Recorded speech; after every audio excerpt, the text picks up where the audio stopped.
नमस्कार दोस्तों, मेरा नाम है विमल सिंह। बालाजी स्टडी अड्डा में आपका स्वागत है। संविधान के अलग अलग टॉपिक वाइज प्रश्नों की प्रैक्टिस करा रहे हैं। तो इससे पहले हमने टॉपिक जो देखा था सॉलिसिटर जनरल, एडवोकेट जनरल और मुख्य सतर्कता आयुक्त। साइड में आई बटन में पिछला वाला वीडियो आपका मिल जाएगा।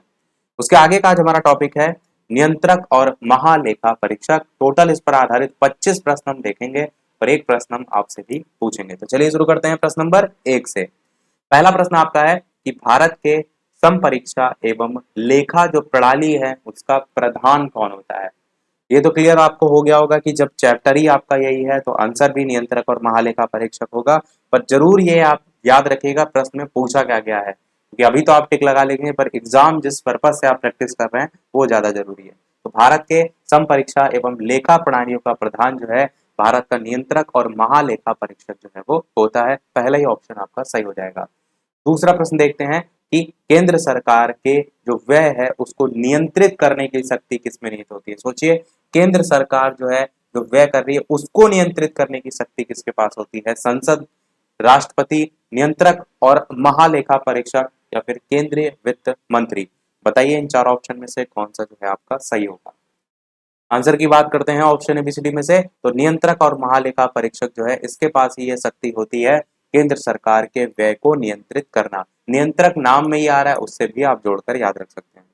तीसरा प्रश्न देखते हैं, निम्नलिखित में वह कौन सा अधिकारी है जो भारत सरकार के वित्तीय लेन देनों में लेखाकरण के लिए जिम्मेदार होता है। वित्त सचिव, नियंत्रक एवं महालेखा परीक्षक, महालेखा नियंत्रक, अध्यक्ष वित्त आयोग।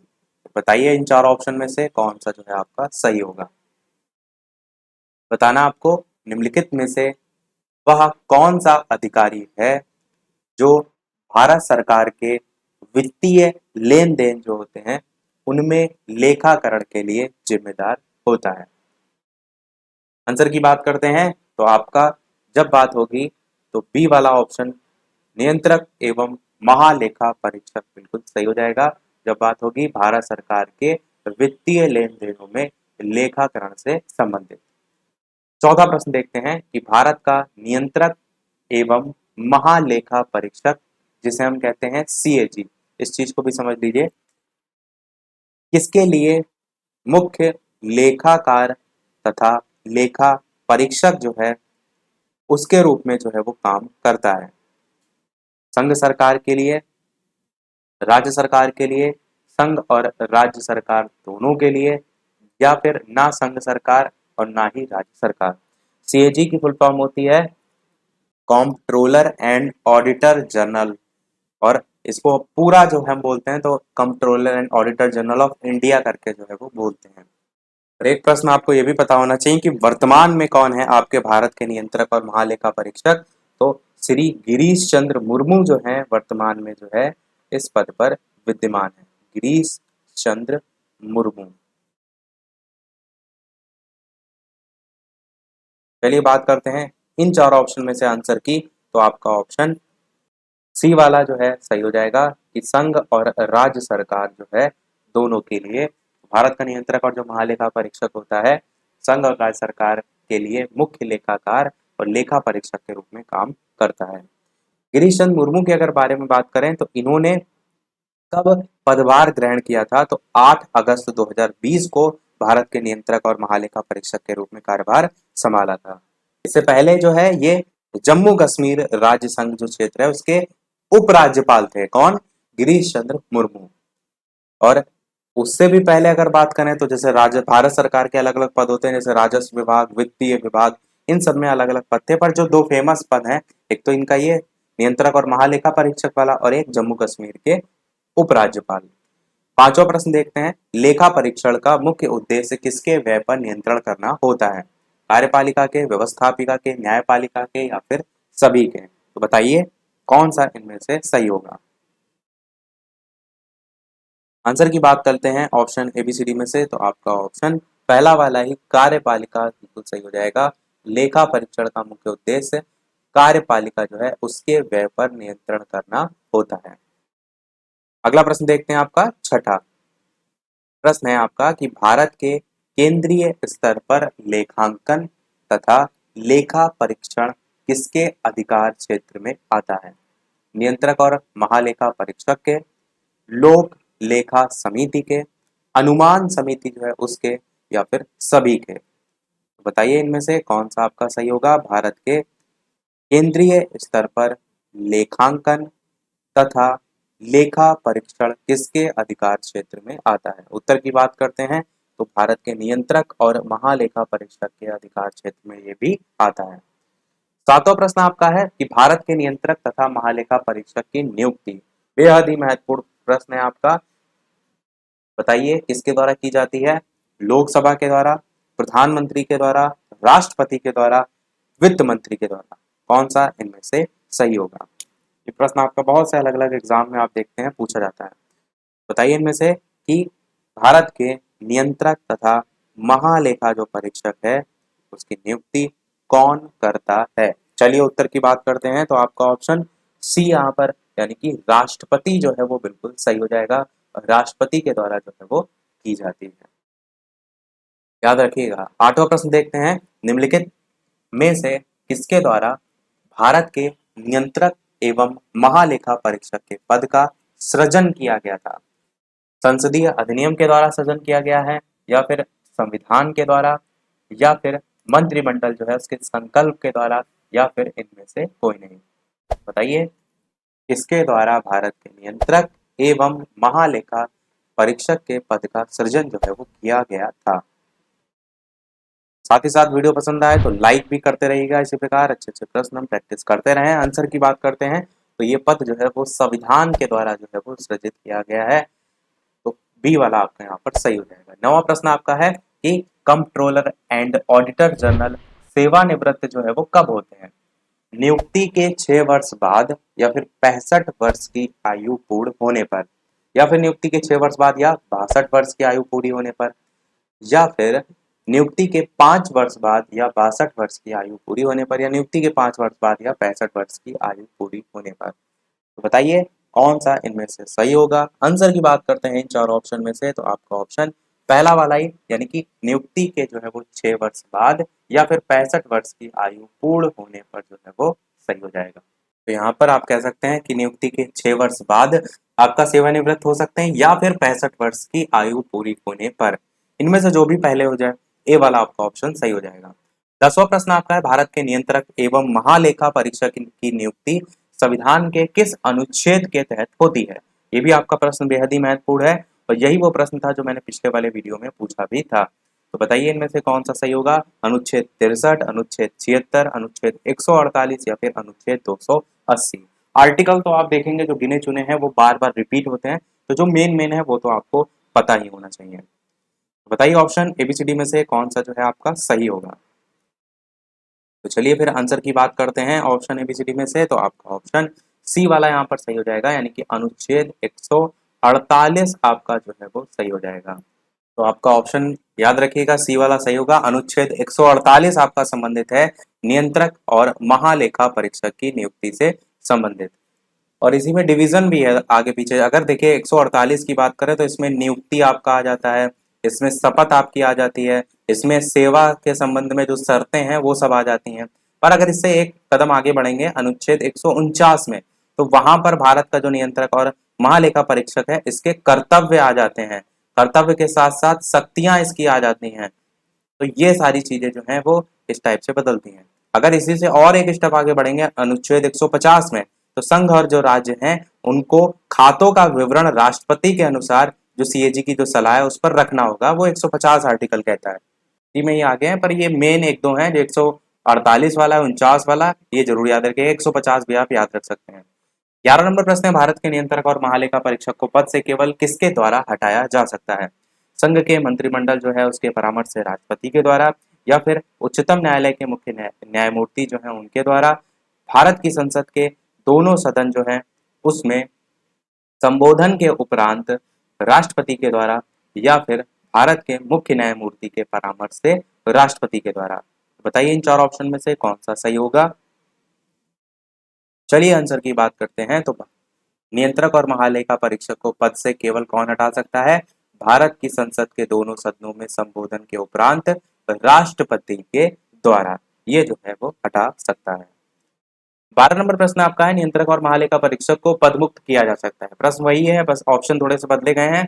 उसी प्रकार जिस प्रकार जो राष्ट्रपति है उसको हटाया जाता है, या फिर उसी प्रकार जिस प्रकार उच्चतम न्यायालय के न्यायाधीश को हटाया जाता है, या फिर सर्वोच्च न्यायालय के प्रतिवेदन पर राष्ट्रपति द्वारा, या फिर इनमें से कोई नहीं। तो बताइए इन चार ऑप्शन में से कौन सा जो है आपका सही होगा। चलिए बात करते हैं आंसर की, तो यहाँ पर भी आपका बी वाला ऑप्शन सही होगा कि उसी प्रकार जिस प्रकार उच्चतम न्यायालय के जो न्यायाधीश हैं उसको हटाया जाता है। तो पदमुक्त के संदर्भ में ऊपर भी था पर ऑप्शन बस चेंज कर लिए गए थे, तो ये आपका ऑप्शन सही हो जाएगा।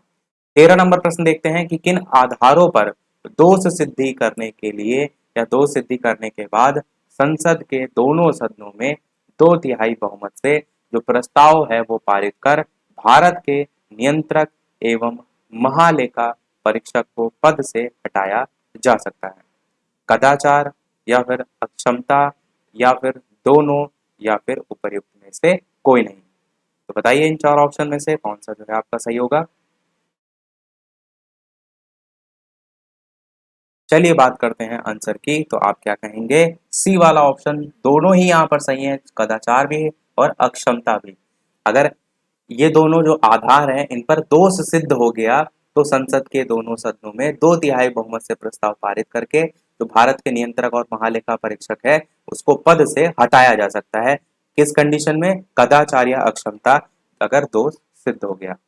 14 नंबर प्रश्न है, निम्न में से किस सेवानिवृत्त पदाधिकारी को सरकार के अधीन किसी पद पर नियुक्त करने पर वर्जना है। सर्वोच्च न्यायालय का मुख्य न्यायाधीश, भारत का महान्यायवादी, सॉलिसिटर जनरल ऑफ इंडिया, या फिर कंप्ट्रोलर एंड ऑडिटर जनरल। बताइए इनमें से कौन सा आपका सही होगा।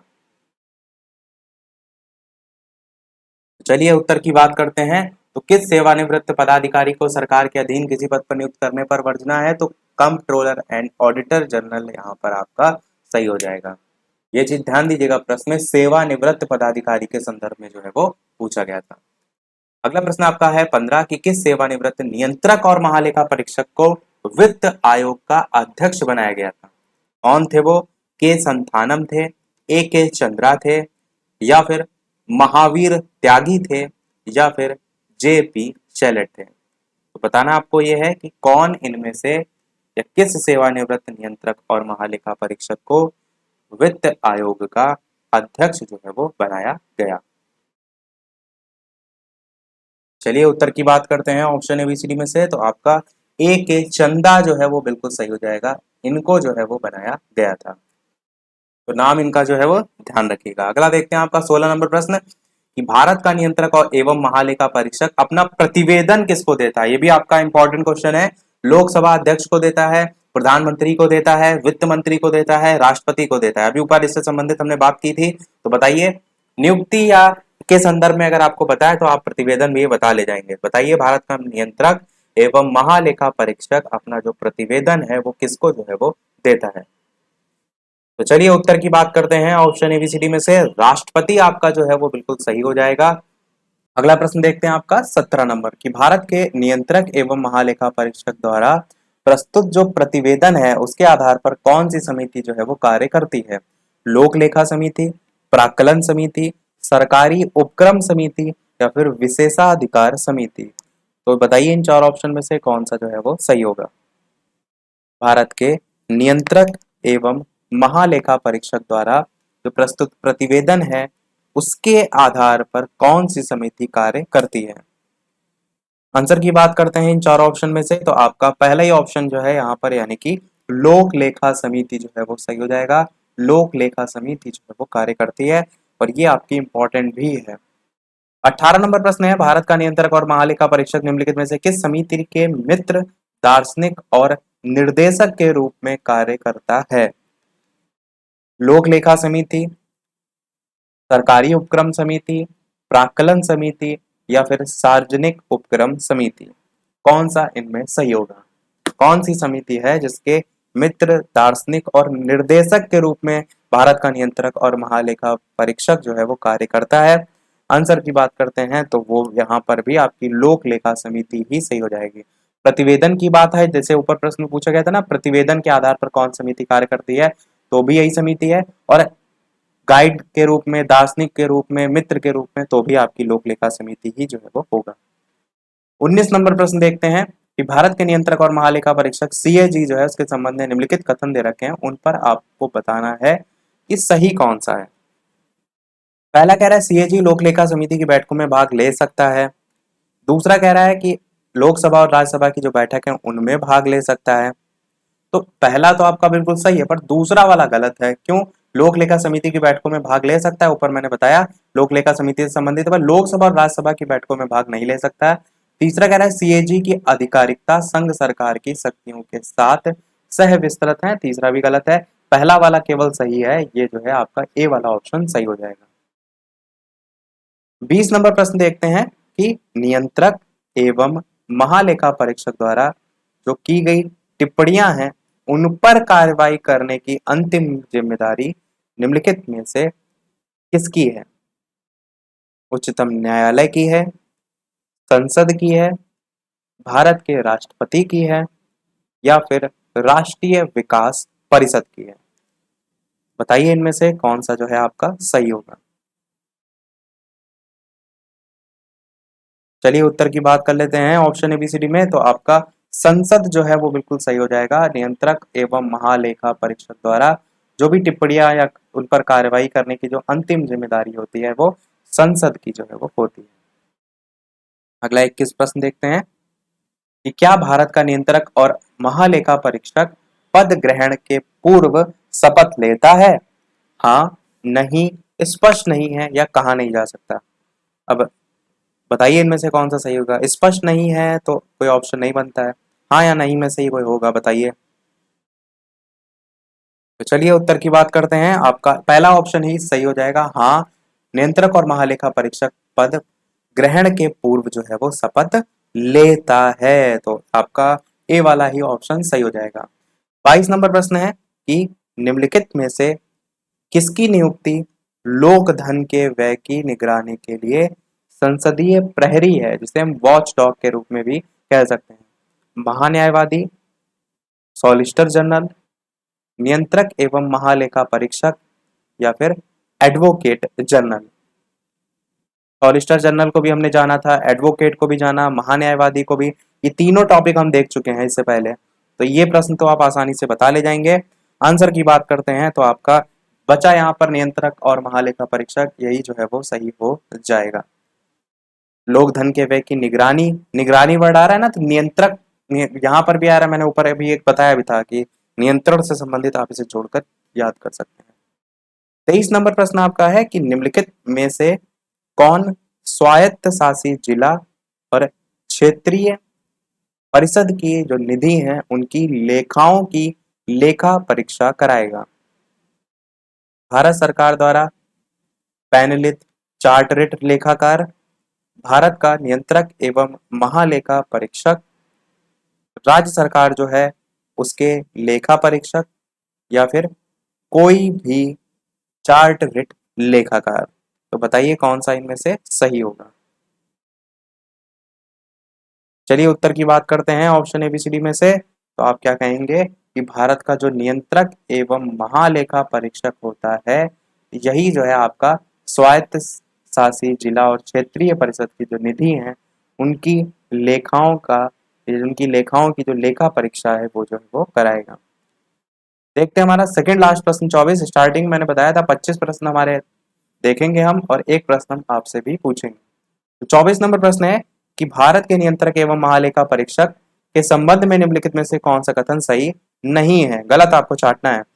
पहला कह रहा है कि उसकी नियुक्ति भारत के राष्ट्रपति द्वारा की जाती है, बिल्कुल सही है, ऊपर मैंने बताया भी था। यहाँ पर नहीं छाटना, इस चीज का ध्यान दीजिएगा।